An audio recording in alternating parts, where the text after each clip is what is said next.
The launch of the Guardian's data blog saw the newspaper's journalists change the way they handled data. Reporters had been acquiring datasets and handing them over to the graphics desk to turn into visualizations for years, but after that, the data was discarded and forgotten. Simon Rogers decided that this was a waste. He began to produce a section for the site where all the datasets that were used by data journalists were uploaded and made accessible to the public using the cloud-based spreadsheet software Google Sheets. If readers were interested in working with the data themselves, then now they could. I still get emails thanking me about data I have uploaded frequently.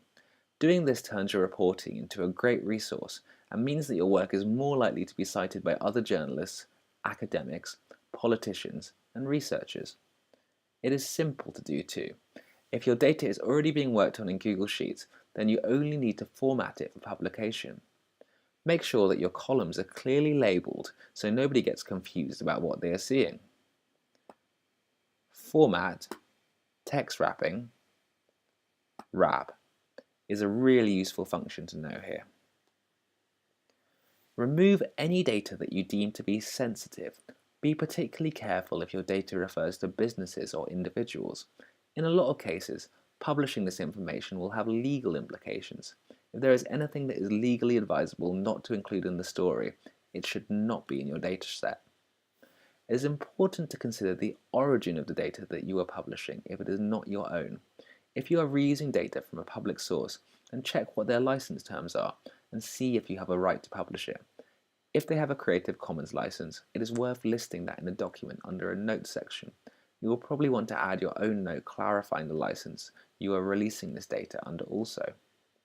If the data was exclusively shared with you by a source, then they may be annoyed if you publish the data they have given to you without redaction.